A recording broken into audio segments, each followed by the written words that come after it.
ऊंचे आकाश में सफेद कबूतरों की एक टोली उड़कर जा रही थी। बहुत दूर जाना था उन्हें। लंबा रास्ता था। सुबह से उड़ते उड़ते थकान होने लगी थी। सूरज तेजी से चमक रहा था। कबूतरों को भूख लगने लगी थी। तभी उन्होंने देखा कि नीचे जमीन पर चावल के बहुत से दाने पड़े थे। कबूतरों ने एक दूसरे से कहा, चलो भाई, थोड़ी देर रुककर कुछ खा लिया जाए, फिर आगे जाएंगे। एक बुजुर्ग कबूतर ने चारों ओर देखा। वहां दूर दूर तक कोई घर या मनुष्य दिखाई नहीं दे रहा था। फिर चावल के ये दाने यहाँ कहाँ से आए? बुजुर्ग कबूतर ने बाकी कबूतरों को समझाया, मुझे लगता है कि यहाँ कुछ गड़बड़ है। तुम लोग नीचे मत उतरो। लेकिन किसी ने भी उसकी बात नहीं सुनी। सभी कबूतर तेजी से उतरे दाना चुगने लगे। इतने बढ़िया दाने बहुत दिनों के बाद खाने को मिले थे।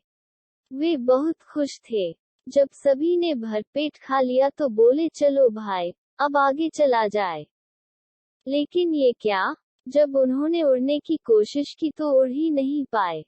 दोनों के साथ साथ वहां एक चिड़ीमार का जाल भी था, जिसमें उनके पांव फंस गए थे। उन्हें अपनी गलती पर पछतावा हुआ। बूढ़ा कबूतर पेड़ पर बैठकर सब देख रहा था। उसने जब अपने साथियों को मुसीबत में देखा तो फौरन उड़ा और चारों ओर देखा। दूर उसे चिड़ीमार आता दिखाई दिया।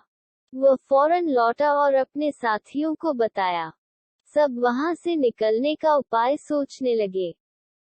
तब बूढ़े कबूतर ने कहा, दोस्तों, एकता में बड़ी शक्ति होती है।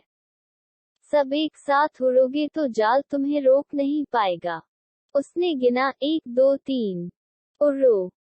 सारे कबूतरों ने एक साथ जोर लगाया और जाल उनके साथ उठने लगा।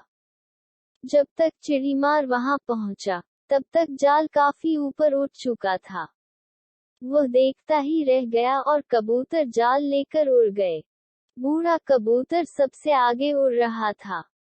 काफी देर उड़ने के बाद वे नीचे उतरे। वहां कबूतरों के दोस्त चूहे रहते थे। चूहों ने अपने तेज दांतों से जाल काट दिया। इस तरह बूढ़े कबूतर की समझदारी और साथ मिलकर काम करने से सभी कबूतर बच गए।